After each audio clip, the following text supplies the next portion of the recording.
دیکھیے کہ سینہ بھی نہ تو ہاتھوں کو اوپر چڑھانے کی ضرورت ہے. کئی لوگوں کو میں نے دیکھا کہ وہ ہاتھوں کو اوپر رکھے ہوئے ہوتے ہیں. یہ نہیں رکھنے کا طریقہ. ٹھیک ہے. کئی لوگ اپنے کندھے بھی ساتھ سکیڑ لیتے ہیں اور وہ سمجھتے کہ شاید بہت ہی اونچا چڑھا کے اوپر رکھنا مراد ہے. اس میں آپ دیکھیے کہ نارمل اور نیچرل طریقے سے کھڑے ہوں. عورتوں اور مردوں کی نماز میں کوئی فرق نہیں. رسول اللہ صلی اللہ علیہ وسلم نے فرمایا نماز اسی طرح پڑھو جس طرح تم مجھے نماز پڑھتے ہوئے دیکھتے ہو.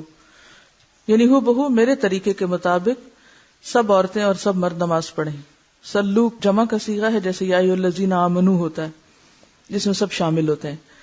پھر اپنی طرف سے یہ حکم لگانا کہ عورتیں سینے پہ ہاتھ باندھیں, مرد زیر ناف. عورتیں سجدہ کرتے وقت زمین پر کوئی اور شکل اختیار کریں, مرد کوئی اور. یہ دین میں مداخلت ہے. یاد رکھیں کہ تکبیر تحریمہ سے شروع کر کے السلام علیکم ورحمۃ اللہ کہنے تک عورتوں اور مردوں کے لیے ایک ہی شکل اور ایک ہی ہیئت ہے نماز کی. سب کا قیام, رکوع, قومہ, سجدہ, جلسہ استراحت, قعدہ اور ہر مقام پر پڑھنے کی دعائیں یکساں ہیں. رسول اللہ صلی اللہ علیہ وسلم نے مرد اور عورت کی نماز کے طریقے میں کوئی فرق نہیں بتایا. اگر کچھ روایات ہیں بھی تو وہ ضعیف ہیں, یا زیادہ تر آپ کو ائمہ کے اقوال ملیں گے. سینے پر ہاتھ باندھ کر یہ دعا پڑھیں.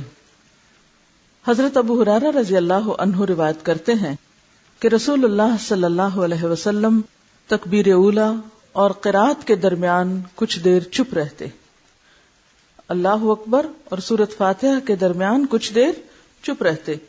بس میں نے کہا میرے ماں باپ آپ پر قربان, اے اللہ کے رسول صلی اللہ علیہ وسلم, آپ تکبیر اور قرات کے درمیان خاموش رہ کر کیا پڑھتے ہیں؟ آپ نے فرمایا میں یہ پڑھتا ہوں اللہم باعد بینی و بین خطایایا کما بعدت بین المشرق والمغرب اللہم نقنی من الخطایا کما ینقی الثوب الابید من الدنس اللہم اغسل خطایایا بالماء والثلج والبرد. یا اللہ میرے اور میرے گناہوں کے درمیان دوری ڈال دے جیسے تو نے مشرق اور مغرب کے درمیان دوری رکھی ہے.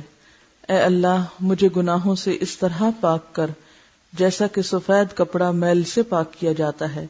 اے اللہ میرے گناہ اپنی بخشش کے پانی, برف اور اولوں سے دھو ڈال. اصل میں پانی کے بعد برف اور اولوں کا ذکر جو ہے یہ طہارت میں مبالغہ بھی ہے. اگر آپ نے کہیں برف گری ہوئی دیکھی ہو تو آپ کو اندازہ ہوگا کہ اس کے بعد فضا جس طرح صاف ہوتی ہے اور پورا ایٹماسفیئر جس طرح کلیئر ہوتا ہے وہ صرف بارش سے بھی نہیں ہوتا.